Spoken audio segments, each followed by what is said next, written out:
கிறிஸ்துவர்களே, ஆண்டவர் மீட்பருமாகிய இயேசு கிறிஸ்துவின் திருப்பலினாலே உங்கள் அன்பின் தோற்றத்தை தெரிவித்துக் கொள்கிறோம். மீனமாக நாம் ஒருவர் இந்த காண்பன் வழியாக சந்திப்பதற்கு ஆண்டவர் தந்த கிருபைக்காக நாம் நன்றி செலுத்துவோம். இந்த ஆராதனை ஜெபத்தோடு நாம் ஆரம்பிப்போம். இரண்டு தலையை தாழ்த்தி நாம் ஜெபம் செய்வோம். எங்கள் நேசித்த அன்பின் ஆண்டவரே, நேற்றும் எங்கள் மாதத்தை அன்பின் நாமத்தோடு நீ தந்த புதிய நாளுக்காக நான் நன்றி செலுத்துகிறோம் சுவாமி. இந்த பரிசுத்தமான நாளிலே நாங்கள் அனைவருமாக உடைய சமூகத்தை நாடிவிடும்படியாக எங்களுக்கு தந்த அருமையான வாய்ப்புக்காக நாங்கள் நன்றி செலுத்துகிறோம். கடந்த நாட்கள் போதுமாக கடன் மணியை போல எங்களை பாதுகாத்து பராமரித்து எங்களுக்கு நல்ல ஜீவன் சுகப்படை தந்தி நாங்கள் நன்றி செலுத்துகிறோம். ஆண்டவரே, எங்களுக்கு நல்ல நண்பனாக, நல்ல தகப்பனாக, நல்ல தாயாக, நல்ல பெற்றோராக, நல்ல ஆலோசனை கர்த்தாவாக எங்களை நிற்கும் எங்களை வழிநடத்தி ஆண்டவரை நீதி பாதைகளை வழிநடத்தி வந்தே நாங்கள் சோதனை செலுத்துகிறோம். நம்முடைய திருச்சபையிலே தோட்டத்திலே நாம் ஒவ்வொருவரும் ஆண்டவரை விளைகின்ற ஒரு மக்களாக எங்களை வைத்திருப்பதற்காக நாம் சோதனை செலுத்துகிறோம். இந்த ஆராதனைக்கு அவரை சம்பந்தம் வருகிறோம்.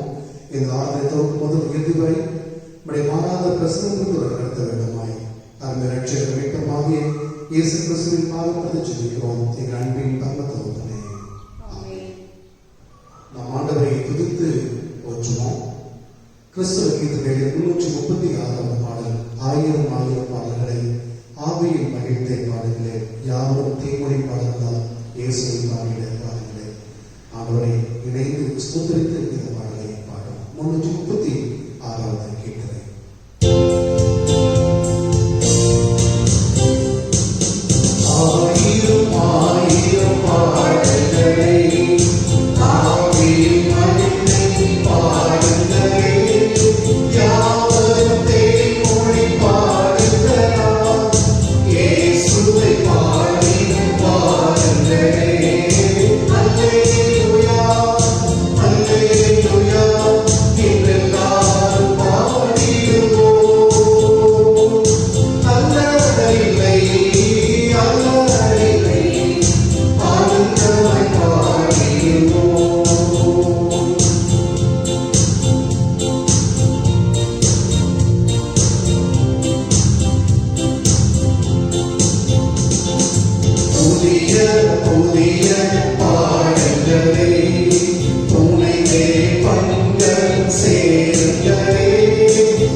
கர்த்தரின் வாசல்களை நன்றி அறிந்தோடும் அவர் பிரகாரங்களை துதியோடு பிரவேசியுங்கள். அவருக்கு நன்றி செலுத்தி அவர் நாமத்தை சோதனையுங்கள். கர்த்தர் நல்லவர், அவர் கிருபை என்றென்றும், அவர் உண்மை தலை கடவுளாகிய கர்த்தருக்கு முன்பதாக நாம் பணிந்து குனிந்து முழங்கால் படிக்க கடவோம். பாருங்கள். அவர் நம்முடைய கடவுள், நாம் ஒரு மேய்ச்சலின் ஜனம், அவர் கைக்குள்ளான ஆடுகளுமாம். கர்த்தருடைய பரிசுத்த பர்வதத்தில் ஏறுபவன் யார்? அவருடைய ஸ்தலத்தில் நிற்பவன் யார்? சுத்தமுள்ள கைகளும் மாசற்ற இருதயமும் உடையவனாய், வீணானதை பற்றிக் கொள்ளாமலும் கபடாய் ஆணையிடாமலும் இருக்கிறவனே. நமது கடவுளாகிய ஆண்டவருக்கோ மிகுந்த இரக்கமும் மன்னிப்பும் உரியது. நாம் அவருக்கு விரோதமாக துரோகம் செய்தோம். நமது கடவுளாகிய கர்த்தரின் சொல்லுக்கு செவிக்கூடாமல் போனோம். தமது ஊழியக்காராகிய தீர்க்கதரிசனை கொண்டு அவர் நமக்கு முன்பாக வைத்த அவருடைய பிரமாணங்கள்படி நாம் நடக்கவில்லை. கடவுளுக்கே பலிகள் நைந்த ஆவிதான். கடவுளே, நைந்ததும் நொறுங்குண்டதுமான இருதயத்தை நீர் புறக்கணியே. வருந்தி உழைத்து பாரம் சுமக்கிறவர்களே, நீங்கள் எல்லாரும் என்னிடத்தில் வாருங்கள், நான் உங்களுக்கு இளைப்பாறுதல் தருவேன்.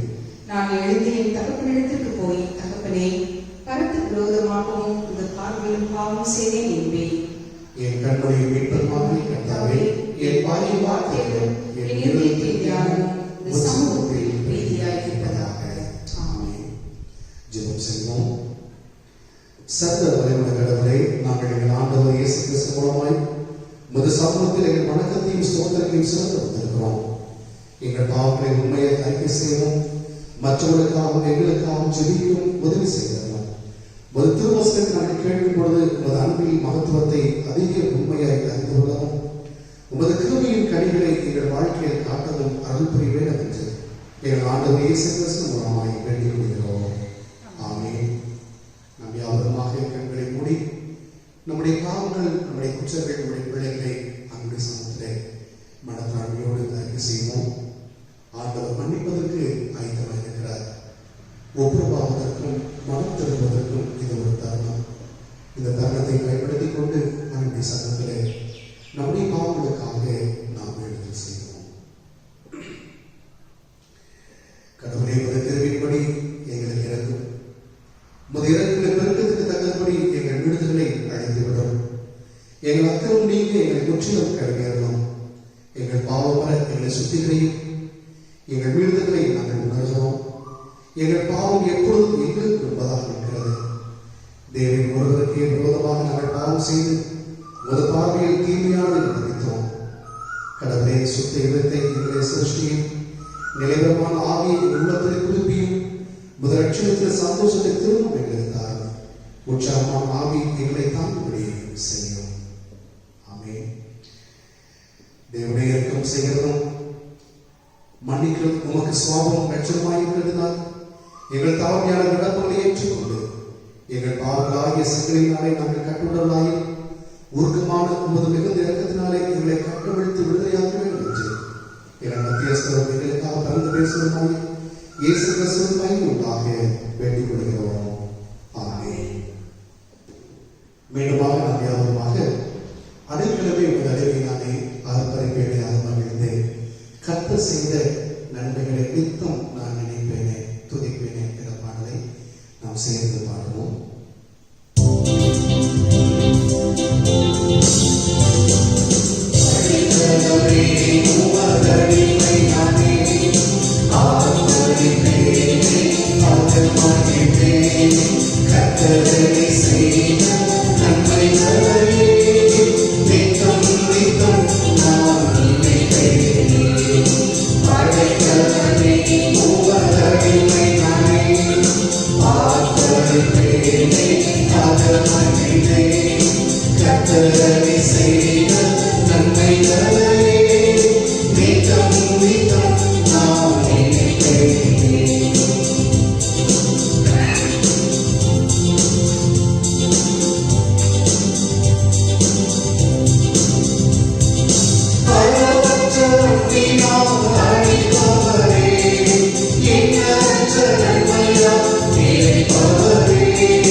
Nandina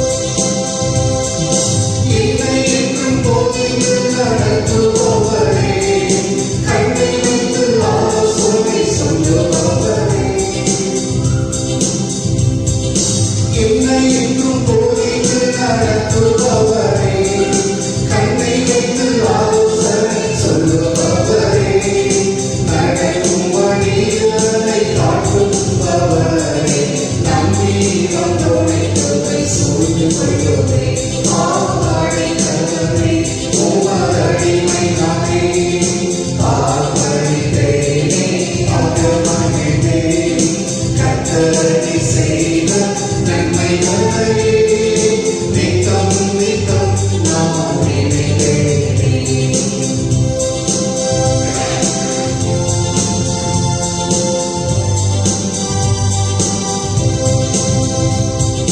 கரம் பற்றி நடக்கும் கர்த்தரிலோ, கூப்பிட்ட என்னை குணமாக்கினீரோ.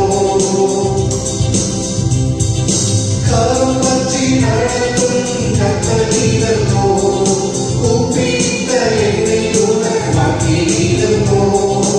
ஒளியில் விழாதபடி காத்து கொண்டீரே, அழுதலை கழிப்பாக மாற்றிவிட்டீரே.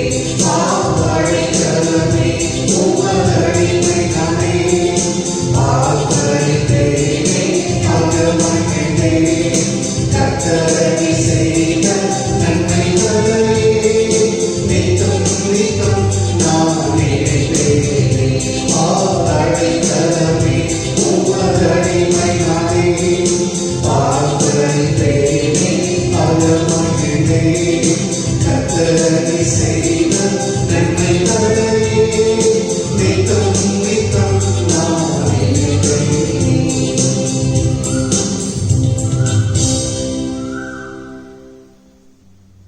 ஆண்டவரும் ரட்சகருமாகிய இயேசு கிறிஸ்துவின் இனிய நாமத்தினாலே மீண்டுமாக உங்களுக்கு அன்பின் தோத்திரங்களை தெரிவித்துக் கொள்கிறேன். ஆண்டவருடைய வார்த்தைக்காக நாம் அவருடைய சமூகத்திலே ஜெபம் செய்வோம். எங்களை நேசிக்கிற நல்ல பிதாவே, மீண்டுமாக மகிழ்ச்சியான நாளுக்காக நன்றியோடு துதிக்கிறோம் சுவாமி. இந்த வார்த்தைகளை நாங்கள் கேட்க இருக்கிறோம். எங்களுடைய இதயத்தின் சிந்தனைகளை ஒருமுகப்படுத்தும்படியாக ஜெபிக்கிறோம். கேட்கின்ற வார்த்தைகளை வாழ்க்கையில் கைக்கொள்ள பரிசுத்த ஆவியானவர் எங்களுக்கு உதவி செய்யும்படியாக வேண்டிக் கொள்கிறோம். மீட்பரேசு மூலமாக ஜெபிக்கிறோம் நல்ல பிதாவே, ஆமென். திருநிலைப்படுத்தப்பட்ட ஊழியம் மாற்று உருவாக்கத்திற்கான மாற்றம். Ordained ministry transform to transform. இந்த வாரத்திற்கான தலைப்பு இதுதான். திருநிலைப்படுத்தப்பட்ட ஊழியம் என்பது திருமறையிலே பழைய ஏற்பாட்டின் காலகட்டங்களிலும் புதிய ஏற்பாட்டின் காலகட்டங்களிலும் காணப்படுகிறது. திருநிலைப்படுத்தப்படுவதற்கு அடையாளமாக தலையில் கைகளை வைப்பது அந்த திருநிலைப்படுத்தப்பட்டதின் அடையாளமாகும். பழைய ஏற்பாட்டிலே ராஜாக்கள் இவ்வாறு தீர்க்கர்களை திருநிலைப்படுத்தினார்கள் என்று சொல்லி பார்க்கின்றோம். புதிய ஏற்பாட்டிலும் அப்போஸ்தலர்கள் இவ்வாறு திருநிலைப்படுத்தப்பட்டார்கள் என்று சொல்லி நாம் பார்க்க முடிகிறது. எதற்காக திருநிலைப்படுத்தப்படுகிறார்கள்? இரண்டு காரியங்களை நான் கூற ஆசைப்படுகிறேன். To appoint one to serve, இரண்டாவதாக to authorize one to perform various religious activities. பணி செய்வதற்காக இவர்கள் நியமிக்கப்படுகிறார்கள். இரண்டாவதாக சமய காரியங்கள், திருமுழுக்கு, சாக்கிரமங்கள் கொடுத்தல், வழிபாடுகளை நடத்துதல் போன்ற காரியங்களுக்காக இவர்கள் அதிகாரம் கொடுக்கப்படுகிறார்கள். ஒருவேளை அநேக காரியங்கள் இருக்கலாம். இருந்த இரண்டு காரியங்களும் மிக முக்கியமான காரியங்களாகும். எரேமியா 1ஆம் அதிகாரம் வசனங்கள் 4 முதல் 10 வரையுள்ள வசனங்களிலே எரேமியா எதற்காக திருநிலைப்படுத்தப்பட்டார் என்று சொல்லி இந்த பகுதி நமக்கு தெளிவாக கூறுகிறது. அநேகர் பல்வேறு விதமான பணிகளை செய்தார்கள். தீர்க்கர்களாக, அப்போஸ்தலராக, ஊழியர்களாக பல்வேறு நிலைகளிலே பணி செய்தார்கள். எரேமியா தீர்க்கதரிசி 6ஆம் நூற்றாண்டின் பிற்பகுதியிலும் 7ஆம் நூற்றாண்டின் முற்பகுதியிலும் பணி செய்த ஒரு தீர்க்கதரிசி. ஆசாரிய குடும்பத்தை சார்ந்தவர். திருநிலைப்படுத்தப்பட்ட அந்த பாரம்பரியத்திலிருந்து வந்த ஒரு தீர்க்கறிவர் வசனம் இவ்வாறு இவரை பற்றி கூறுகிறது. தாயின் வயிற்றில் உருவாக்கும் முன்பே உன்னை அறிந்திருக்கிறேன், நீ பிறக்கும் முன்பே உன்னை திருநிலைப்படுத்தினேன் என்று சொல்லி திருவிழித்திலே கூறப்பட்டிருக்கிறது. எரேமியா 1:5 பிறக்கும் முன்பாக கடவுள் எரேமியாவை திருநிலைப்படுத்தினார் என்று சொல்லி பார்க்கின்றோம். எதற்காக? 10ஆம் வசனத்திலே பிடுங்கவும் தகர்க்கவும் அழிக்கவும் கவிழ்க்கவும் கட்டவும் நாட்டவும் இன்று நான் உன்னை மக்களின் மேலும் அரசுகள் மேலும் பொறுப்பாளராக ஏற்படுத்தியுள்ளேன். கடவுள் எரேமியாவை அழைக்கிறார். எரேமியா சொல்கிறார், நான் சிறு பிள்ளை, எனக்கு பேச தெரியாது என்று சொல்லி கூறுகிறார். ஏஜ் அண்ட் எபிலிட்டியை காரணம் காட்டுகிறார். வயதையும் தன்னுடைய இயலாமையும் அவர் காரணம் காட்டுகிறார். ஆனால் கடவுள் அவரை விடவில்லை. அவருக்கு ஒரு உறுதி கொடுக்கிறார். நான் சிறு பிள்ளை என்று சொல்லாதே, யாரிடமெல்லாம் உன்னை அனுப்புகின்றேனோ அவர்களிடம் செல் என்று சொல்லி கட்டளையிட்டு கடவுள் அவருக்கு ஒரு உறுதிமொழி கொடுக்கிறார். அவர் திருநிலைப்படுத்தப்பட்ட ஊழியத்தை அவர் செய்வதை பார்க்கின்றோம். இஸ்ரவேல் மக்கள் பாபிலோன் தேசத்திலே அடிமைகளாக இருக்கும் பொழுது அந்த காலகட்டங்களிலே இவர் தீர்க்க தரிசனம் உரைக்கின்றார். தீர்க்கதரிசியாக இவர் திருநிலைப்படுத்தப்பட்டு மாற்று உருவாக்கத்திற்காக இவர் 2 காரியங்களை செய்கிறார். இந்த அதிகாரத்திலே 10ஆம் வசனத்தை மீண்டுமாக நான் கூற வாசிக்க ஆசைப்படுகிறேன். பிடிங்க, தகர்க்க, அழிக்க, கவிழ்க்க. இது நாணயத்தின் 2 பக்கங்கள் போல இது ஒரு பகுதி. பிடுங்குதல், தகர்த்தல், அழித்தல், கவிழ்த்தல், தண்டனை. அடுத்த பகுதி, நாணயத்தின் அடுத்த பகுதி கட்டுதல், நடுதல். மாற்று உருவாக்கம் என்பது 2 பகுதிகளையும் சார்ந்தது.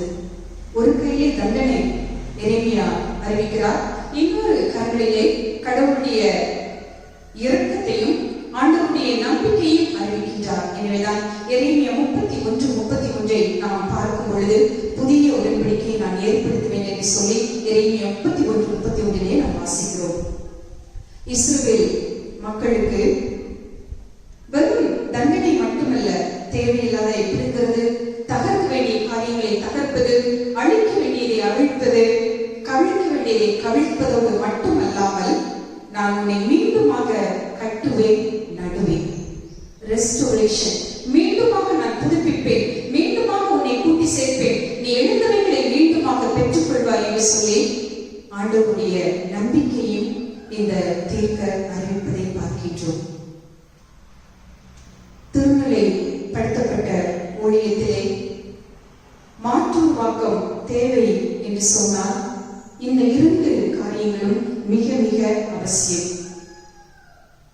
ஆண்டவருடைய அல்லது கடவுளுடைய கண்டிப்பும் கடவுளுடைய அன்பும் ஒரு நாணயத்தின் 2 பக்கங்களைப் போல செயல்படும் பொழுதுதான் மாற்று உருவாக்கம் அமைகிறது.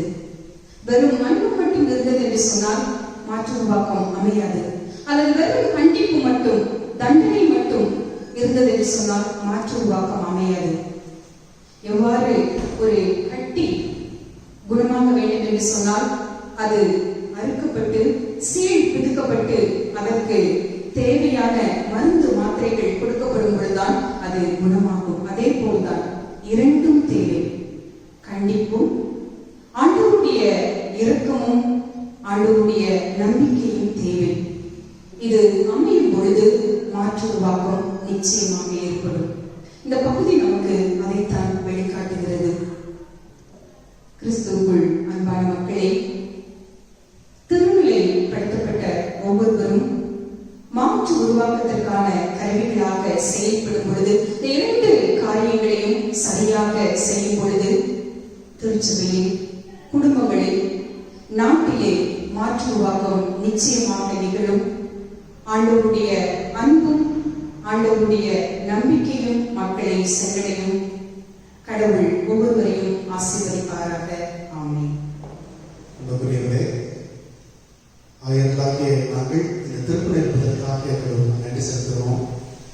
ஆண்டுடைய திருப்பணியை திருமணிப்படுத்தப்பட்டதாக இணைந்து செய்வதற்கு கடவுள் எங்களை போன்ற அநேக தம்பதிமார்கள் ஆண்டுடைய திருப்பணிகளை திருமலைப்படுத்தப்பட்டு உழைத்துக் கொண்டிருக்கிறார்கள், ஊழியம் செய்து கொண்டிருக்கிறார்கள். கடவுள் நாங்கள் நன்றி செலுத்துகிறோம். இந்த திருமணத்திற்கும் நாங்கள் நன்றியுள்ளதாக இருக்கிறோம். எனவே ஆர்டர் மினிஸ்ட்ரி என்பது டிரான்ஸ்ஃபார்ம் மாற்றுவதற்கான ஒரு திருப்பணி, ஒரு அங்கீகாரம், ஒரு அழைப்பு. எனவே நமக்கு முன்னோடியாக இயேசு கிறிஸ்து ஒருவர்தான் வழியாக, வாய்மையாக, வாழ்வாக இருக்கிறார்.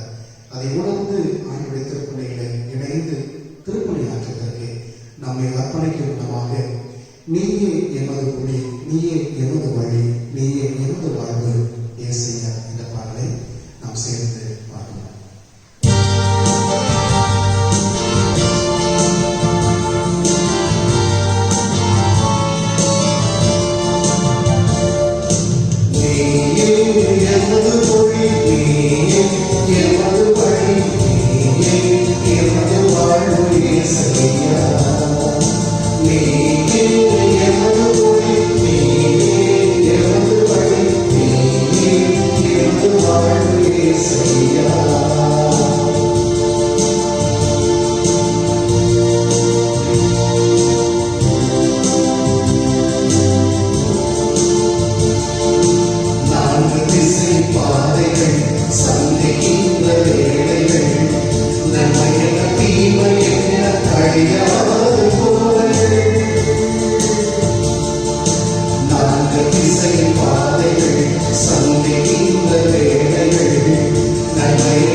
ஒவ்வொரு கிராம திருச்சபைக்காக நாங்கள் வேண்டிக் கொள்கிறோம்.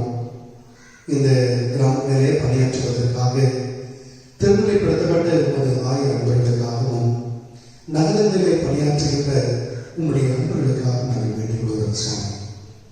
உங்களுடைய அழைப்பை ஏற்றுக்கொண்டு தாயின் கருவி உருவாகும் முன்னே அவருடைய பெயர் சொல்லி அழைத்து பிடுங்கவும் நாட்டவும் கவிழ்க்கவும் உருவாக்கும் என்று சொல்லி உங்களுடைய உன்னதமான நோக்கத்தை நிறைவேற்றுவதற்கு அழைத்திருக்கிறேன். நான் நன்றி செலுத்துகிறோம். மாற்றத்திற்கான ஊழியம் என்பதை எனக்கு கற்றுக் கொடுத்திருக்கிறேன். நாங்கள் திருநிலைப்படுத்தப்பட்ட உண்மையை நாங்கள் ஏற்றுக்கொள்ளவும் அதற்கு பாத்திரவர்களாக நாங்கள் நடந்து கொள்ளவும் ஆண்டவர்களுக்கு அருள் பெறுவதாக நாங்கள் வேண்டிக்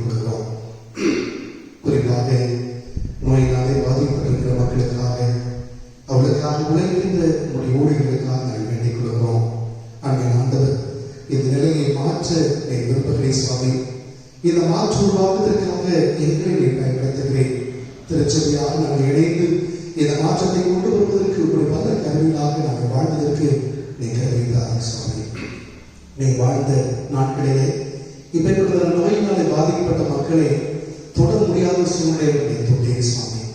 அரவணைக்க முடியாத சூழ்நிலையிலே அரவணைத்து வாழ்கிறே. வெறுத்து ஒதுக்கப்பட்ட சூழ்நிலையை நீ சேர்த்துக் கொண்டே சுவாமி.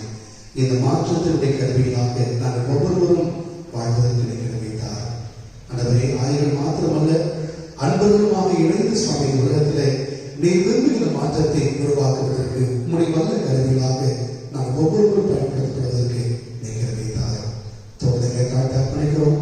வருகிற வாரம் முழுவதுமாக மாற்றத்தை உண்டாக்குகின்ற கருவிகளாக நாங்கள் ஒவ்வொருவரும் வாழ்வதற்கு ஆண்டவர்களை வழிநடத்தி ஆசீர்வதிக்க வேண்டுமாய் மீட்பெண் பாதப்பட்டு ஜெபிக்கிறோம்.